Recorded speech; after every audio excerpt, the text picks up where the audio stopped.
آگ کی طرف جا رہا تھا. تو حضرت موسیٰ علیہ السلام نے اس کو پکڑ لیا اور جا کے پوچھا کہ یہ کس کا بچہ ہے. تو بتایا لوگوں نے کہ یہ فلانی فلانی عورت کا بچہ ہے. تو جب عورت کا بچہ انہوں نے بولا، اس عورت کے گھر جا پہنچے حضرت موسیٰ علیہ السلام، تو پوچھا کہ یہ بچہ آپ کا آگ میں گرنے والا تھا تو میں نے بچا کے لایا. تو اس عورت کو موسیٰ علیہ السلام نے پہچان لیا. تو موسیٰ علیہ السلام کو عورت بولنے لگی کہ پہچانا یہ بچہ کون ہے؟ یہ میرا بچہ ہے. آپ نے تو بولا تھا کہ میں نے اللہ سے پوچھ کے آیا ہوں کہ مجھے بچہ کوئی نہیں ہوگا، تو یہ بچہ کہاں سے آ گیا؟ حضرت موسیٰ علیہ السلام سوچ میں پڑ گئے، اور جب وہ دوبارہ اللہ پاک کے پاس گئے تو انہوں نے بولا کہ اے اللہ، اس عورت کو جس کو آپ نے بولا تھا کہ بچہ نہیں ہوگا، اس کے پاس تو بچہ ہے، وہ کہاں سے آیا؟ تو اللہ پاک نے کہا موسیٰ جا انسانی گوشت لے کے آ، پھر میں اس کا جواب دوں گا تجھے. حضرت موسیٰ علیہ السلام آ گئے تو سب جگہ ڈھونڈا انہوں نے، انسانی گوشت نہیں ملا. اور جا رہے تھے، گزر رہے تھے، تو وہی فقیر بیٹھا تھا ایک جگہ. تو اس نے پوچھا موسیٰ علیہ السلام کیوں پریشان ہو؟ اے موسیٰ کیوں پریشان ہے؟ تو موسیٰ نے بولا یار مجھے اللہ پاک نے انسانی گوشت مانگا ہے تو مجھے وہ نہیں مل رہا ہے. تو اس فقیر نے موسیٰ علیہ السلام سے بولا کہ کون سی جگہ کا گوشت چاہیے، انسان کے کون سے حصے کا گوشت چاہیے؟ تو جب اس نے بولا، موسیٰ علیہ السلام نے جواب دیا کہ نہیں معلوم مجھے، اب یہ تو نہیں معلوم ہے کہ کون سی حصے کا گوشت چاہیے. تو اس فقیر نے اپنے جسم کے ہر حصے کا گوشت کاٹ کے موسیٰ علیہ السلام کو دے دیا. انہوں نے بولا کہ کیا پتہ اللہ پاک نے کون سا گوشت کس حصے کا مانگا ہو، تو دے دیا. تو موسیٰ علیہ السلام چلے گئے. تو اللہ پاک کے پاس گئے جب، تو انہوں نے بولا کہ انسانی گوشت لے آئے. تو بولا دو جواب. تو اللہ پاک نے کہا کہ جس انسان نے میرے نام پہ تجھے ہر جسم کا گوشت دے دیا، اس انسان کی بات میں کیسے ٹالتی؟ اس انسان کے بات میں کیسے ٹالتا؟ اب یہی میں ایک یہ ایگزامپل دینا چاہتا تھا کہ یہی فقیر ہے. یہ ہوتا ہے فقیر کا رتبہ، یہی ہوتا ہے اولیاء اللہ کا رتبہ. ٹھیک ہے، مولانا صاحب یہ اللہ کے مجذوب ولی ہیں.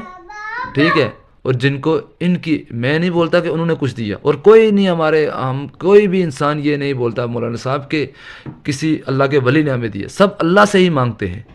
ٹھیک ہے، لیکن جس کی سفارش اللہ کا ولی کر دے تو پھر کیا چیز نہیں ملتی.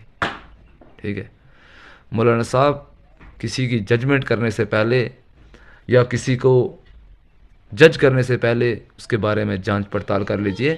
ایسے ہی فیس بک سے ویڈیو اٹھا کے دیکھ لی، فیس بک سے آپ کو کیا پتہ لگ گیا کیا ہے؟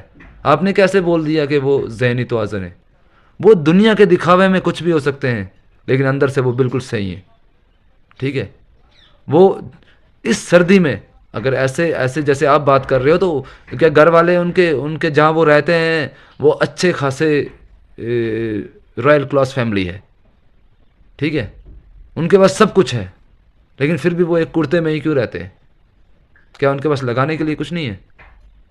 مولانا صاحب کیا بات کر رہے ہو آپ؟ اس زمانے میں تو جو کچھ بھی نہیں کماتا نا، وہ بھی جیکٹ اور وہ پہن کے چلتا ہے، ٹوپی، جیکٹ، دستانے، گلوز، یہ وہ اس سردی میں. ٹھیک ہے، لیکن مولانا صاحب آپ پلیز پہلے جانچ پڑتال کر لیجئے، اس کے بعد کسی پہ انگلی اٹھائیے. ٹھیک ہے، میں کوئی آپ سے غلط بات نہیں کر رہا، کوئی آپ سے یہ نہیں بول رہا کہ آپ ایسے ہیں ویسے ہیں.